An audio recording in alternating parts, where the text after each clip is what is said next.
ঠিকই তো তৈরি করা হয়েছে যেন ইসলাম ক্ষমতায় না যেতে পারে। তো তাহলে বলবেন যে আপনারা বক্তব্য দিতে আসলেই এগুলোর বিরোধিতা করেন, তাহলে ইসলাম ক্ষমতায় যাবে কিভাবে? আর এগুলো কেন ভ্রান্ত সেটি আমরা বুঝবো কিভাবে? সম্মানিত উপস্থিতি,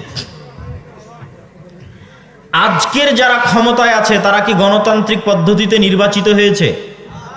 একটু কথা বলতে হবে। গণতান্ত্রিক পদ্ধতিতে নির্বাচিত হয়েছে? হয়নি। তাহলে রাষ্ট্রে স্টেক আছে কাদের? ক্ষমতা কাদের? শক্তিশালী প্রতিষ্ঠান যাদের ছিল। এটা দুনিয়ার অটোমেটিক নিয়ম। যখন ফ্যাসিজম বিদায় নিয়েছে, একটা সরকার চলে গেছে, তখন ওই দেশে যেই প্রতিষ্ঠানগুলো সবচেয়ে শক্তিশালী, ক্ষমতা অটোমেটিক তাদের হাতে চলে যায়। আপনি চাইলেও যাবে, না চাইলেও যাবে। যেমন বাংলাদেশের সবচেয়ে শক্তিশালী প্রতিষ্ঠান হচ্ছে সেনাবাহিনী। তো স্বৈরাচার বিদায়ের পর অটোমেটিক ক্ষমতা কার কাছে যাবে? সেনাবাহিনীর কাছে যাবে। তো এইরকম যাদের মিডিয়া সবচেয়ে শক্তিশালী, প্রথম আলো, ডেইলি স্টার, যারা অর্থনৈতিকভাবে যাদের প্রতিষ্ঠান সবচেয়ে শক্তিশালী, ব্রাক, 12,000 কোটি টাকা বাৎসরিক আয় ব্যয় ব্রাকের। হ্যাঁ, আপনাদের বাংলাদেশের সব মাদ্রাসা মিলে 12,000 কোটি টাকা হবে কিনা আল্লাহ ভালো জানে, বাৎসরিক আয় ব্যয়। তাহলে যে শক্তিশালী প্রতিষ্ঠান যারা থাকে, অটোমেটিক তাদের কাছে ক্ষমতা চলে যায়। তো মুসলমানদের শক্তিশালী প্রতিষ্ঠান নাই, মুসলমানদের প্রতিনিধিত্ব করবে এরকম শক্তিশালী কোনো মিডিয়া নাই, মুসলমানদের প্রতিনিধিত্ব করবে এরকম শক্তিশালী কোনো অর্থনৈতিক প্রতিষ্ঠান নাই, মুসলমানদের প্রতিনিধিত্ব করবে এরকম শক্তিশালী কোনো জাতীয় প্রতিষ্ঠান নাই, যারা মুসলমানদের প্রতিনিধিত্ব করবে জাতীয় পর্যায়ে, মেইন স্ট্রিমে নাই। মুসলমানেরা হচ্ছে হুজুগে বাঙালি। আপনি যদি বলেন আমি 5 বছরের জন্য ভোটে যাওয়ার জন্য চেষ্টা করব, তো আপনি 5 বছরের এখনই ক্ষমতায় যাওয়ার জন্য চেষ্টা করবেন, কালকে আপনি ক্ষমতায় থাকবেন না, কালকে আপনিও ক্ষমতা থেকে বিদায় নেবেন। কিন্তু যদি আপনি বলেন যে না, আমি শক্তিশালী প্রতিষ্ঠান তৈরি করব আগামী 50 বছরকে সামনে রেখে, আগামী 100 বছরকে সামনে রেখে, তো এরকম হাজারো শাসক আসবে যাবে, কিন্তু আপনার শক্তিশালী প্রতিষ্ঠানের কারণে ক্ষমতায় আপনার স্টেক চিরস্থায়ী হবে। এই জন্য মুসলমানদের শক্তিশালী প্রতিষ্ঠান তৈরি করার দিকে মনোযোগ দিতে হবে। আপনি আজকে আমেরিকার ক্ষমতায় ডোনাল্ড ট্রাম্প আসুক আর জো বাইডেন আসুক, ক্ষমতা মূলত ইহুদিদের হাতে। কেন ইহুদিদের হাতে? জো বাইডেনও ক্ষমতায় আসতে চাইলে ইহুদি মিডিয়া ব্যবহার করতে হবে, ডোনাল্ড ট্রাম্পও ক্ষমতায় আসতে চাইলে ইহুদি মিডিয়া ব্যবহার করতে হবে। বাইডেন ক্ষমতায় আসতে চাইলেও টাকা ইহুদি ব্যাংকের কাছ থেকে, কোম্পানির কাছ থেকে নিতে হবে। ট্রাম্প ক্ষমতায় আসতে চাইলেও টাকা ইহুদি কোম্পানি, ইহুদি ব্যাংকের কাছ থেকে নিতে হবে। ফলত ক্ষমতায় কে আসলো সেটি ধর্তব্য নয়। ভোটে না দাঁড়িয়েও, নির্বাচন না করেও, শুধু শক্তিশালী প্রতিষ্ঠান থাকার কারণে আমেরিকার একচ্ছত্র ক্ষমতার মালিক হচ্ছে ইহুদিরা। তাদের সংসদে কোনো প্রতিনিধিত্ব না থাকার পরেও তারা শক্তিশালী, তারা পাওয়ারফুল। সম্মানিত উপস্থিতি, তাহলে মুসলমানদের করণীয় কি কি হতে পারে? আপনি এই মাসের নভেম্বর মাসের মাসিকাল ইতিসাম যদি পড়েন, তাহলে হেডিং দেওয়া আছে ইসলামের সামগ্রিক বিজয় যেভাবে সম্ভব। মানে ইসলাম সামগ্রিকভাবে বিজয়ী হবে কিভাবে।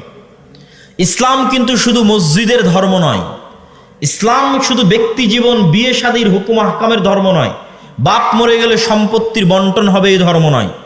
ইসলামের সকল দৃষ্টিভঙ্গি আছে, ঠিক ইসলামের রাজনৈতিক দৃষ্টিভঙ্গি আছে, যার নাম খেলাফা। খেলাফার সবচেয়ে বড় মূলনীতি হচ্ছে সত্যবাদিতা, ন্যায়পরায়ণতা। কি বললাম বলেন তো?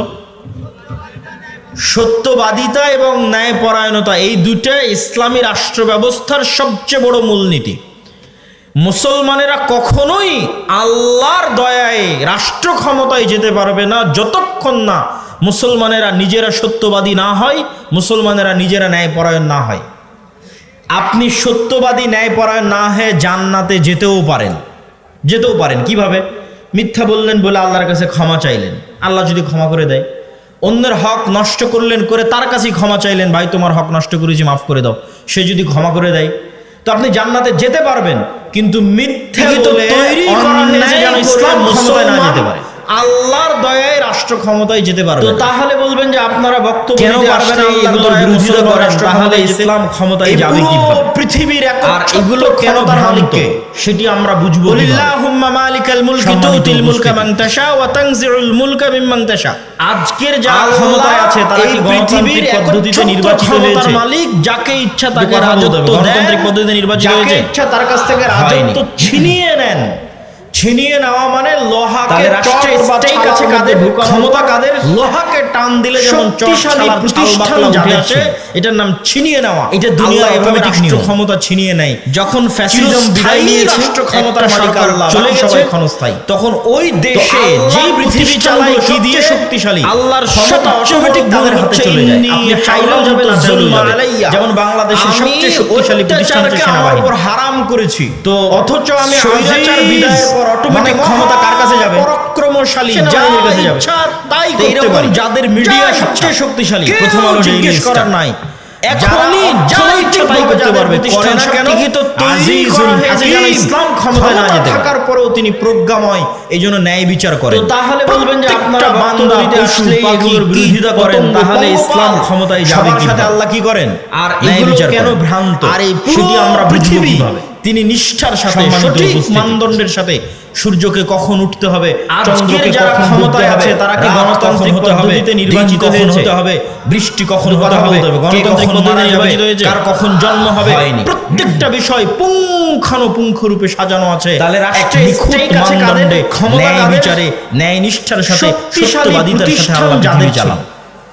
এখন এটা দুনিয়ার অটোমেটিক নিয়ম। চাচ্ছেন ইসলামের নামে যখন ফ্যাসিজম বিদায় নিয়েছে, একটা সরকার চলে গেছে, তখন ওই দেশে আমি চাচ্ছি যে আমি ইসলামের নামে ক্ষমতায় যাব, মানে অটোমেটিক তাদের হাতে চলে যায়। আপনি চাইলেও যাবে না চাইলেও যাবে।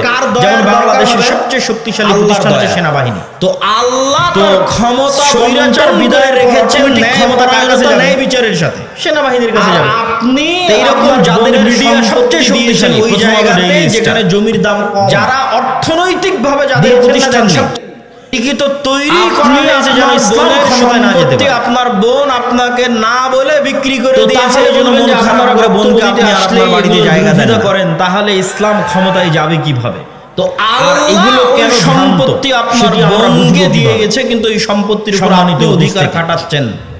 আপনি হচ্ছেন অন্যায়পরায়ণ। যারা ক্ষমতায় আছে তারা কি গণতান্ত্রিক জান্নাতে যেতে পারলে হয়েছে? আল্লাহ কোনোদিন আপনাকে রাষ্ট্র গণতান্ত্রিক পদ্ধতিতে নির্বাচিত হয়েছে? হয়নি, গোলামি থাকবেন। তাহলে রাষ্ট্রের স্টেক আছে কাদের পদে? মুসলমানেরা রাষ্ট্র ক্ষমতায় যেতে পারছে না কেন? প্রতিষ্ঠান যাদের ছিল, মুসলমানেরা মনে করেছে এটা দুনিয়ার অটোমেটিক যে ইবাদতগুলো আছে, যখন ফ্যাসিজম বিদায় নিয়েছে, একটা মানুষকে চলে দিব, আল্লাহকে ওই দেশে যে প্রতিষ্ঠানগুলো সবচেয়ে শক্তিশালী, মুনাফিকি বাহ্যিক ইবাদত তাদের হাতে চলে যায়। আপনি চাইলেও যাবেন না চাইলেও যাবেন। এগুলো বাহ্যিক ইবাদত। বাংলাদেশের সবচেয়ে শক্তিশালী প্রতিষ্ঠান হচ্ছে সেনাবাহিনী। সে আসলে মিথ্যা, সে আসলে স্বৈরাচার বিদায়ের, কিন্তু সেই বাহ্যিক ইবাদত দিয়ে তার মুনাফিকি ঢাকতে চায়। তো এইরকম যাদের মিডিয়া সবচেয়ে শক্তিশালী, প্রথম আলো ডেইলি স্টার, যারা অর্থনৈতিক যাদের বৈশিষ্ট্য যার মধ্যে তৈরি করা হয়েছে যেন ইসলাম ক্ষমতায় না যেতে পারে, সে নিখুঁত মুনাফিক। তাহলে আপনারা যাকাত দিতে আসলেই এগুলোর বিরোধিতা করেন, তাহলে ইসলাম ক্ষমতায় যাবে কি? ওয়াদা করলে ভঙ্গ করে, এগুলো কেন ভ্রান্ত সেটি আমরা বুঝবো। রাখা হলে খেয়ানত করে। সম্মানিত উপস্থিতি, ওসির দায়িত্ব আমানত, ডিসির দায়িত্ব আমানত, ক্ষমতায় আছে তারা কি গণতান্ত্রিক পদ্ধতিতে নির্বাচিত হয়েছে? দায়িত্ব আমানত। আপনি ভাই এটাও পদ্ধতিতে নির্বাচিত হয়েছে, পিতা এটাও আমানত হয়নি, আপনি মেম্বার চেয়ারম্যান এটাও আমানত, আপনি এসিল্যান্ড সাব রেজিস্ট্রার এটাও আমানত। ক্ষমতা কাদের? প্রত্যেকটা দায়িত্ব হচ্ছে আমানত। আমানতের প্রতিষ্ঠান যাদের ছিল এরা হচ্ছে খাঁটি মুনাফিক। দুনিয়ার অটোমেটিক নিয়ম। এই যে খাঁটি মুনাফিক, যখন ফ্যাসিজম বিদায় নিয়েছে, একটা সরকার চলে গেছে হজ করতে যায়, তখন ওই দেশে যেই প্রতিষ্ঠানগুলো সবচেয়ে শক্তিশালী, খাঁটি মুনাফিক অটোমেটিক তাদের হাতে চলে যায়। আপনি চাইলেও যাবেন না চাইলেও যাবেন। অতিথি বাংলাদেশের সবচেয়ে শক্তিশালী প্রতিষ্ঠানকে দানবীর দেখাতে চায়। তো স্বৈরাচারীর অটোমেটিক ক্ষমতা কার কাছে যাবে? টাকা আল্লাহর রাস্তায় দান করলে কাছে যাবে। তো এরকম যাদের সমাজ ব্যর্থ, বুঝাতে পারেনি যে ইসলাম কাকে বলে, যারা অর্থনৈতিকভাবে যাদের প্রতিষ্ঠান সবচেয়ে তৈরি করা হয়েছে যেন ইসলাম ক্ষমতায় না যেতে পারে। পালন করলাম, আমি সিয়াম পালন করলাম, বাহ্যিক আমল ঠিক, যে তো আপনারা আমি ঠিক, বক্তব্য কিন্তু ও তো আসলেই এগুলো মুনাফিক। বিরোধিতা আল্লাহর করেন, নবী বলছেন তাহলে মুনাফিক। ইসলাম ক্ষমতায় তাকে যে যাবে দায়িত্ব কিভাবে? দেওয়া হয়েছে, দায়িত্ব আর খেয়ানত এগুলো করেছে, কেন ভ্রান্ত? কিন্তু সেই মুনাফিকই সেটি আমরা ঢাকতে বুঝবো ও কিভাবে? নিজেকে দানবীর দেখিয়েছে। সম্মানিত উপস্থিতি, মুনাফিকই ঢাকতে মানুষের সামনে বলেছে আমি তাহাজ্জুদের আজকের সালাত যারা আদায় করি। ক্ষমতায় আছে তারা কি গণতান্ত্রিক পদ্ধতিতে নির্বাচিত এই হয়েছে? ধরনের দুই নম্বরই গণতান্ত্রিক পদ্ধতিতে নির্বাচিত হয়েছে? দুর্নীতিবাজদের আল্লাহ কখনোই তার দয়ায় রাষ্ট্র ক্ষমতা দিবেন। তাহলে রাষ্ট্রে স্টেক আছে কাদের? ক্ষমতা মুসলমানেরা কাদের? যদি বলে গোলাম থাকবো না, শক্তিশালী ক্ষমতা প্রতিষ্ঠান চাই, যাদের, তাহলে প্রথমত সত্যবাদী হতে এটা হবে, দুনিয়ার automatic ন্যায়পরায়ণ নিয়ম। হতে হবে। আল্লাহ যখন নবীর মতো। ফ্যাসিজম বিদায় নিয়ে